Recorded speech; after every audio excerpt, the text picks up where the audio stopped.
Thank you for joining us here at Just Conspiracy, where we just wish to conspire to bring heaven down to earth. We maintain we could get this done if the general public just make sure that law is upheld at the local courthouse. Oracle, otherwise known as Joni Ramo, is suing High Clerk J. Tyler Ray in Henderson, North Carolina for things such as missing your record. The public's record has gone missing. Taking away her right to access a court of law, taking away her right to administrate her father's estate. And if they're taking away her rights, that means that your rights aren't that secure. That's what that means. And if you wish to know more about that, we go into a lot of details. I'm going to put the first video starting right about here. It's going to pop up somewhere. I never know if it's this side or that side. And then we're going to continue on with what happened after Oracle filed this lawsuit against Tyler Ray. Because you would imagine that filing a lawsuit that effectively says, hey, we don't have access to a court of law, would make the courthouse produce a court of law. But Oracle tries calling Daphne, the trial court coordinator, or TCC. Oracle tries calling Daphne and can't get a hold of her. Can't get a hold of her at all. And then on August 17th, she gets this email. Email from Daphne Carland to Oracle. Good morning, Miss Oracle. I understand that you are representing yourself in the above referenced action. 23 CVS 1183. I am attaching the case management plan for our district. It will explain matters that need to take place before any evidentiary hearing can be scheduled as you have requested. Thank you. So after Oracle gets that email on August 17th, and again, this is 10 days after Oracle started to contact them, something like that, she goes through the whole 10 pages, and it doesn't seem that any of it applies to her. So she writes Daphne back and says, hey, could you be a little more specific? There's a lot here. You got 10 pages. I'm sure they don't all apply to me. And then we go in to the court to check the file on the 23rd, Wednesday the 23rd.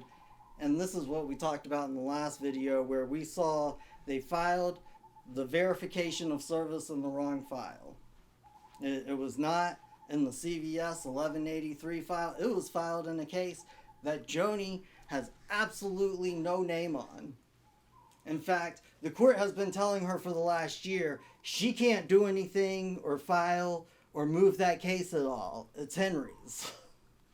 It's kind of why they said they arrested her a year ago. And so we see that the verification of service is filed in the wrong case, and we get it corrected. We move it over to the right case. And then Oracle writes Daphne back and basically says what we had done. Oracle sends Daphne Carlin an email on August 25th, 2023.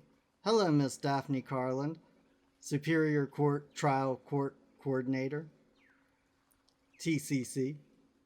I hope you are having a pleasant day. I have not received a response from you since Thursday, August 17, when I responded to your email of same day, as well as leaving you a voice message Tuesday, August 22nd. Upon the examining of Henderson Court File 13 CVD 867 on Wednesday, August 23, it appears the clerks filed a verification of service on J. Tyler Ray for some unknown reason in the wrong case. I informed them it was in the wrong file and should be in 23 CVS 1183. Then secure 3 certified copies to prove the same. I believe this could possibly be the administrative process you allude to that was not completed for me to set up an evidentiary hearing. If not, what do you specifically require for an evidentiary hearing to be set up with time and date on the court calendar? Looking forward to your expeditious answer, as the lawful process has already been delayed. Thank you, Oracle. After that August 25th email, Oracle and we were both like, we're never going to hear back from Daphne. And then Daphne emailed Oracle on the morning of the 29th, much to both of our surprise. And here's what she said. Wednesday, August 30th, Daphne Carlin is emailing Oracle. Please refer to the case management plan that I sent you earlier. Rule 7 has to take place before a trial date is scheduled. Let's look into this Rule 7. Case management plan. Rule 7. Scheduling order. The TCC, which is Daphne Carlin, shall issue a scheduling order at the appropriate time as determined by the TCC, typically after service of the complaints. The order will establish a deadline for the completion of mediation and will establish a date upon which the action will first appear on the trial calendar. So, in the email, they're saying, hey, we can't do what you wish for us to do until Rule 7's carried out. What you're asking us to do with setting up a court, opening up court for you to place facts upon the record, we can't do that because Rule 7 has not been complied with. I'm just wondering if they even know that Rule 7's their job, right? And Rule 7 is talking about how she's supposed to set up what we're asking her to set up. And then again, it talks about how they don't start doing this until after the complaint has been served. In this case, it's an action, but same difference. You gotta serve the action first. Same thing I've been saying. And then it talks about how the trial court coordinator, or Daphne, has to work out any mediation issues. You can't really mediate when the other side isn't communicating with you, and they have the right to not communicate with you because what they could be doing is a crime. And there's no answers. There's no answers to the public. There's no accountability. This just kind of encourages criminals to be more criminal. To be more criminal. And this is going to go on until you stop it. Until you stop it. Until you force the courts to answer you with logic and reason and moral stance. And in the last video I posted up, JC commented back. I was trying to explain this to him, but he says, I still don't understand. Are you her lawyer, her Baba's lawyer? And I don't know how to answer that for you, man. I think that you should answer that for yourself. And the reason I think you should answer that for yourself is because my government has locked me up for not driving when I didn't know that they took their license back in secret after I offered to give it back to them. If they're willing to do that to me on something like that, I would hate to imagine what they would do for selling legal advice or even giving legal advice away.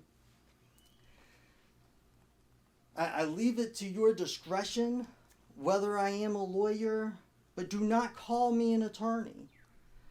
If you call me an attorney, those will be fighting words, because a turn in feudal law means to transfer, turn, homage or service over from one lord to another. I don't wish to participate in that at all. And the suffix EY or Y means characterized by, the act of doing, performing. I don't think I really like that idea, but a lawyer is someone who's really learned in law. And so what I like to do, what I enjoy doing with my time, is thinking about and talking about law. And if you're one of the people in my retinue, I'm going to be talking about law with you all the time. All the time. And what you do with that, you're a creature of our Creator. You have been created in the image of. You're intelligent, you're beautiful, you're smart. You can decide what to do with that information, however you wish to decide what to do with that information. And because this is what I do, I wish to kind of share some of that with you here on this channel. It's kind of what the whole channel's about.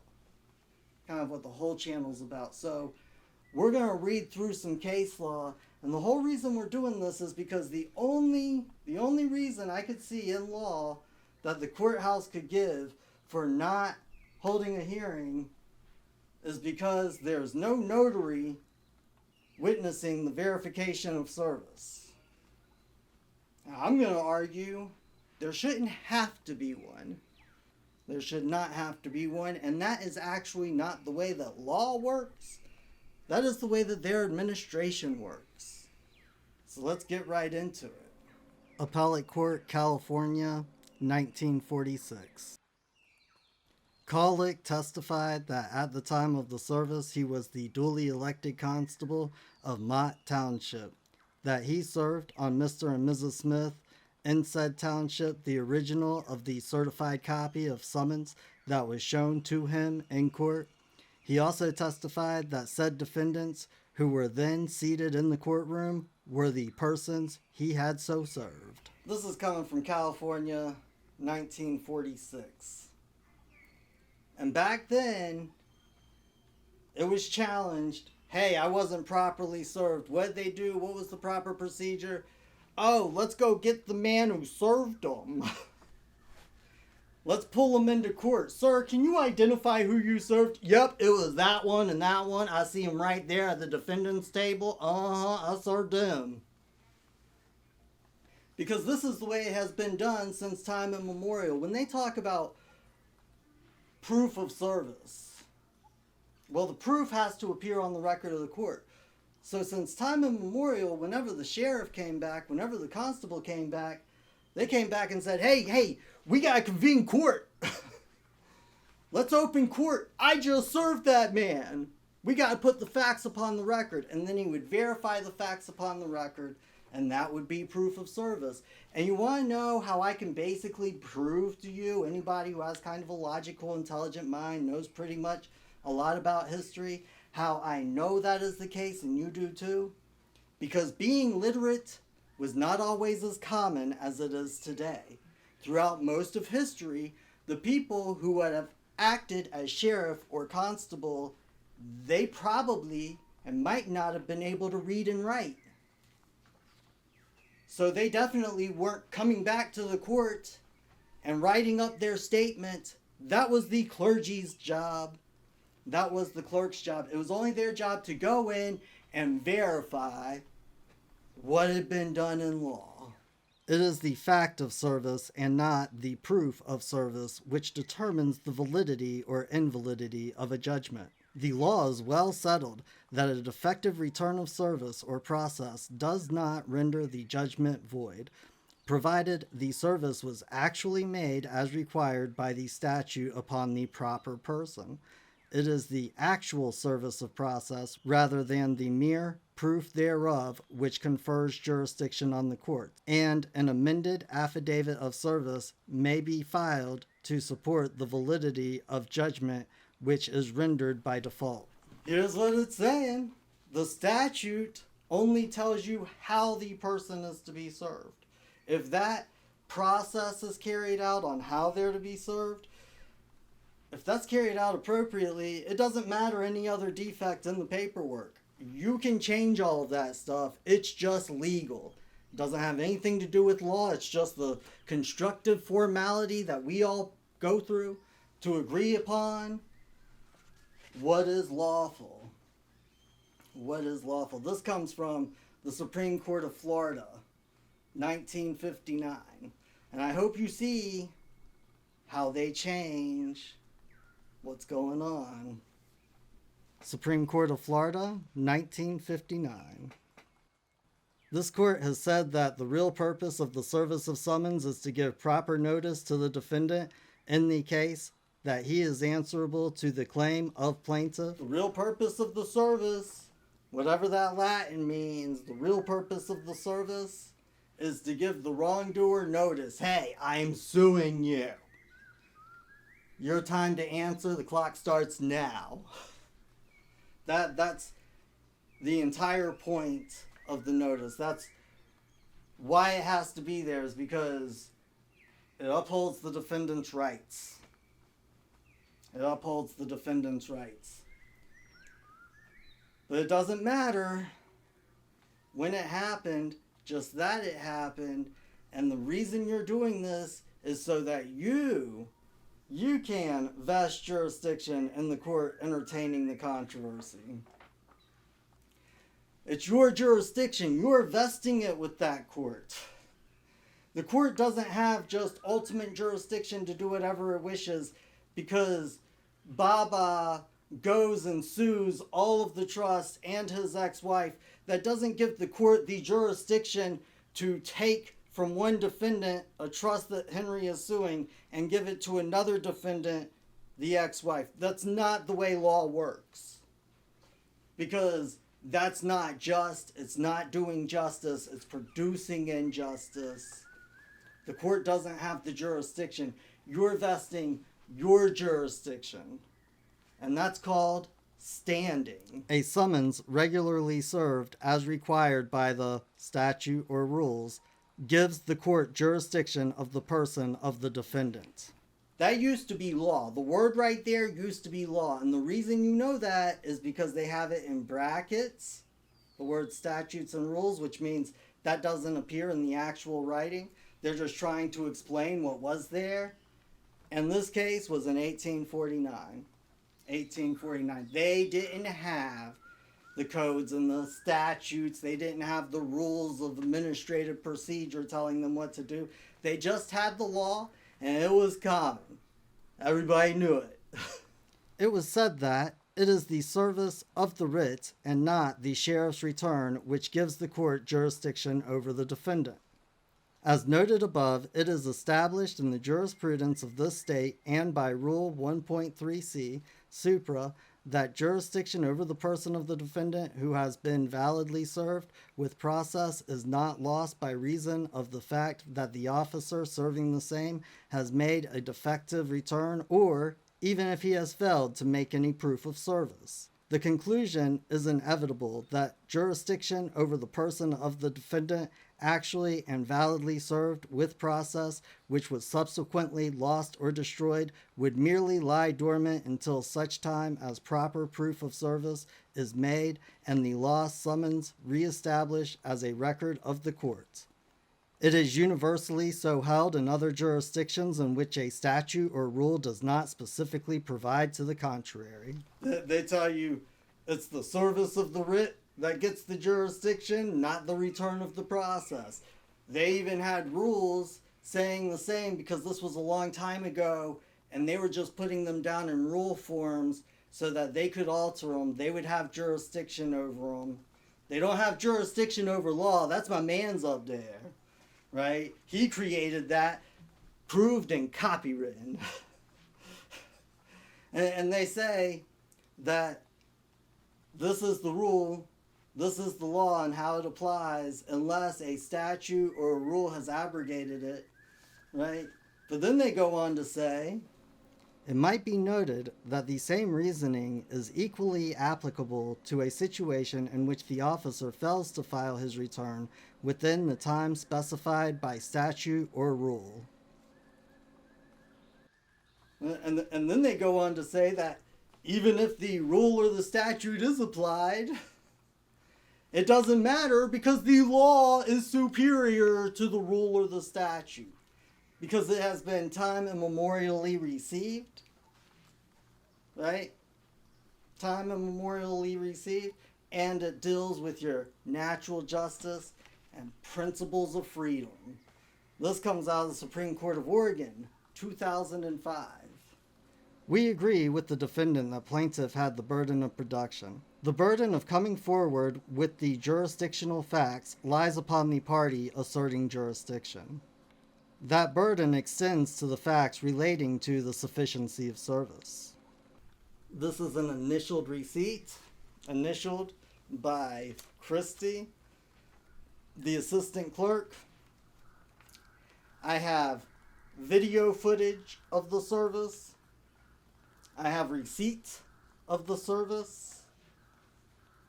That's probably pretty good proof of the service. I believe that would meet the expectation of the plaintiff proving their cause in law.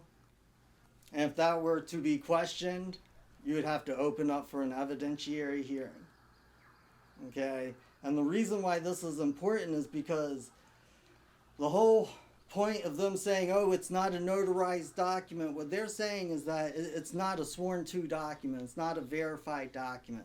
They're saying it's more of a certificate of service than an actual proof. But that's why a copy of this was in the corner, was to prove the receipts of that service. Since statehood, Oregon has required plaintiffs to file a proof of service with the court. General laws of Oregon. Again, since statehood, Oregon has required plaintiffs to prove service. But before, this was typically done by your living voice in a court, because that's the only way anything gets upon the court record.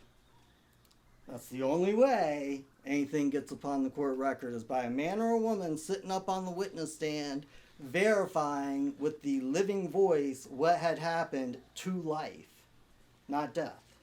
That's why you have rights, is because you're alive. Once filed, a certificate of service becomes evidence on its face of material facts recited therein. If those facts establish that the plaintiff properly served the defendant, the plaintiff need not introduce any other evidence to meet his or her burden of production, although a defendant always may introduce evidence to rebut the facts recited in the certificate. And that was the only verification of service that was required. That was the only verification of service, was that first time that you came back and you proved the service. After that, you could just certify. You could just say, yeah, I sent it to him on Tuesday, Monday 29th, and through the U.S. Postal Service. You can trust me. Oh yeah, here's the receipt too. Oregon Civil Procedure 21A authorizes the parties to introduce affidavits and other evidence to prove the existence or non-existence of facts relevant to a motion to dismiss. Yeah, see, you could absolutely get it thrown out for insufficient service, but you got to motion the court to do that. Typically, it's the first motion. It's called a motion to dismiss. Generally, when you get served with the lawsuit, you look over the lawsuit. Typically, you have to answer because it comes with a summons too. But see, we're going after Tyler Ray in common law. He's a public official, so what he could be doing might be criminal. He has the right not to answer you. But if he doesn't answer you, that is what is called a demur, okay? Which means, yeah, I agree with all of your facts. It's just a matter of law. And at that point, you open up the court, you move before the court, you lay all the facts upon the record, and you get a lawful judgment order issued. There's nobody on the other side arguing with it. But when people have to answer in 30 days and 21 days, when people have to answer civil summonses, typically their answer is something like, you don't have jurisdiction because the service was improper. You don't have the jurisdiction because it's not the proper venue. You don't have the jurisdiction to assert the court's jurisdiction because you don't have a claim that the court can relieve. Something like that. But Tyler Ray, he hasn't done anything like that. He hasn't done anything like that. Supreme Court of New York, 2011. As no prejudice was shown to have resulted from the belated filing of proof of service, the error should have been disregarded. At any stage of an action, including the filing of a petition, if a substantial right of a party is not prejudiced, a mistake, omission, defect, or irregularity shall be discarded. This is the paper that was copied. The receipt was right here. And here's what this says. This says verification of service. I, man, J.C., Jonathan Cross, verify service of J. Tyler Ray in a personal nature of declaration for extraordinary writs on the first day of August in the year 2023 around 4:31 p.m. This will be the only verification of service unless J. Tyler Ray wished to verify he was not served, and we can move to evidentiary hearing to establish facts and controversy under pains and penalty of perjury.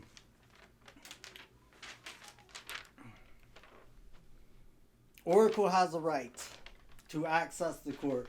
She has stated a claim which the court can take cognizance of. She has tried to exercise her jurisdiction. She has already obtained jurisdiction over the person of the defendant, over the person of the wrongdoer. And they will not allow her to come into court because their administrative verification of service hasn't been notarized, which is kind of like a way of saying that you have to ask their permission to go and access a court. And Oracle absolutely has the right to go and access the court and place the facts of the service, prove the service upon the record of the court. And they won't allow her to open this up, and they're saying it's because this doesn't have a little notary stamp. And that's not even actually what they were saying, because if that were a reason to get it thrown out in law, they would have just moved to dismiss. But I would have a right to amend the default, because if they dismiss, it interferes with Oracle's substantive and material rights. Yeah. And it's just an administrative process. Law does not favor technicalities unless it is to prevent injustice. So, JC, I really hope that this has answered your question. I'm not going to call myself their lawyer. I do speak law around them. You can take that, interpret it however you wish to interpret it. If you respect and you think that I could be their lawyer, if you think that I could be the people's lawyer, then I would ask that you listen to this advice. This case is incredibly important. This case has to do with your very basic, raw, fundamental property rights. And if people allow this to go through on a spiritual level, I believe that they will be consenting to what happens to them. They will be consenting to the loss of law forever. And I hope anybody who's watching this right now, they don't wish to go down that path. So I really, really hope and pray that they're liking, sharing, subscribing, because you would never know by those numbers down there. You would never know. I believe that's done on purpose. And what's going on here is Oracle suing Tyler Ray. And more than what Tyler Ray did, his actions, it's really his inactions that she's suing him for. His inaction of setting up a superior court date for the appeal she filed in 2022. His inaction in recognizing her right or moving or doing anything with her case when she's trying to administrate her father's estate. His inaction in informing the court, no, you can't actually order that money to come down because I know firsthand it belongs to a trust. And I used to be the fiduciary in control of it. It's really his inactions. And the reason I say this is because in the last video I messed up so bad. I was kicking myself in the teeth. And that's because I absolutely forgot to put up all of the news media's information that I was asking you to contact and get in touch with. So I'm going to put it up now, and my suggestion, what I believe in law might work, is that people keep calling every single week until the news looks into it and makes a report of it in some kind of way. And if they do that, you know I'm going to share it with everybody here on YouTube. And I really, really wish to say, hey, thank you for everybody who has already made phone calls. I don't even know if Daphne would have called Joni back, would have called Oracle back, well, emailed Oracle back about Rule 7, had they not been getting phone calls from the media. I don't know, but we're living in very, very strange times. All I know is that Oracle and I weren't expecting to hear from them at all. We were not expecting to hear from them at all. And one thing I kind of omitted in this video was Oracle actually talked to Daphne on August 10th. I think she just caught her off guard right on the phone. But it's a very interesting conversation. I'm going to play it while the information for the news media contact is popping up on the screen. But before I play, I just wish to kind of give you my interpretation of it.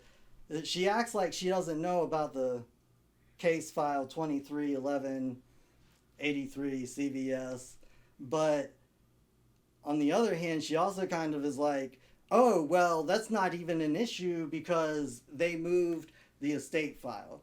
So you've already been granted relief. You should be so happy, but they never addressed anything else. Anyways, that's just kind of my interpretation. Let me know what you think down in the comments. His office. Hello, good morning. Whose office is this? Judge Knight's. Yes, hi. Judge Knight, I've got the right number then. Is this Miss Daphne calling? It is. Hi, I received your phone number from the Clerk of Court's office. My name is Joni Ramo, R-A-M-O, and I'm calling to set up an evidentiary hearing. So you want a motion heard for what? I put in the necessary paperwork to Judge Knight. This is concerning Tyler Ray.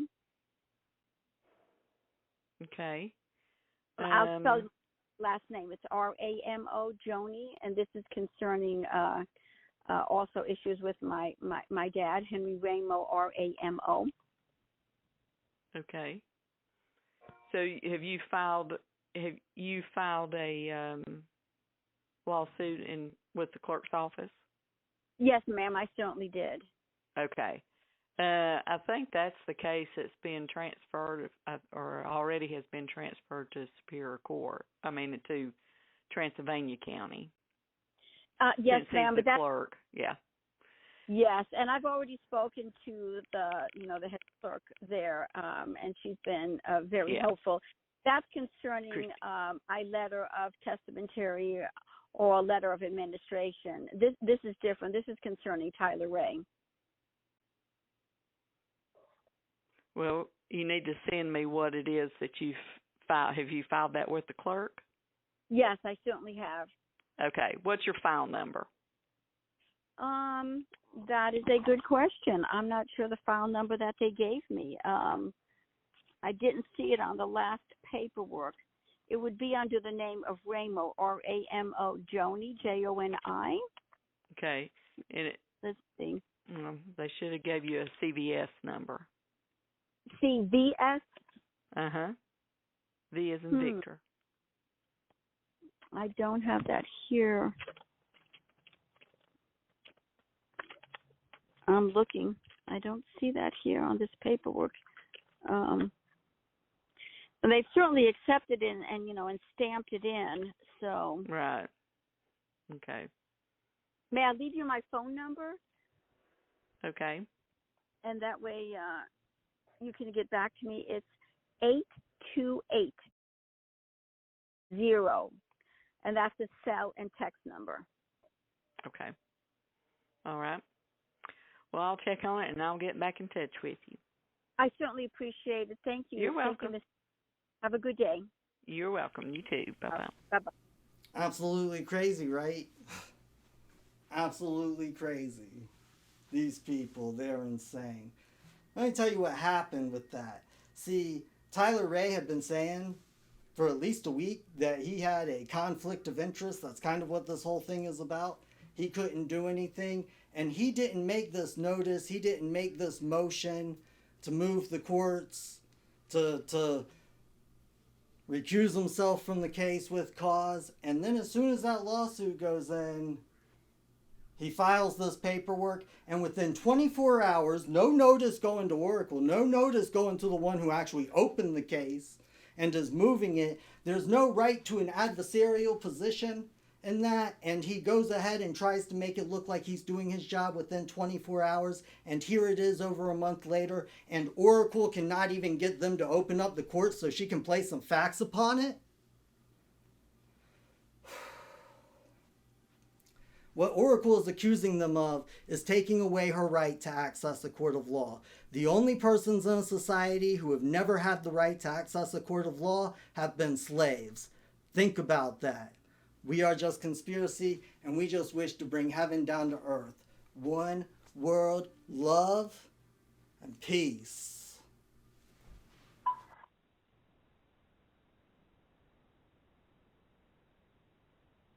News 4. Yes, I would like to report a news tip. There's a lawsuit up in Henderson County. It's CVS, or 23 CVS 1183. And in that lawsuit, it looks like the superior clerk is not doing his job. And I just saw a little video of where he filed one of the most important documents in another case where I guess somebody in his office did. I'm calling about a tip I want to give.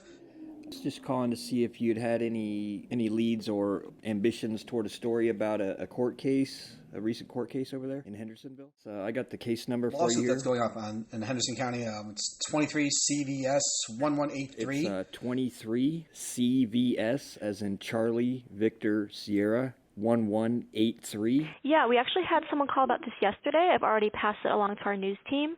But could I take down your name and phone number in case you'd like to chat more about this with our news team? Preventing her from getting access to a court of law. I was getting a lot of word of this out here in California. I was going to move. Send the information, everything you can, tell me about it, to newstips, that's NEWSTIPS, at Collecting so far, as well as the new information you've brought us. But thank you for waking us up with us. All right, thank you. Yep, you have a good day. Bye. Let me put you through to the newsroom. Hold on. Okay, thank you. And it's just that easy.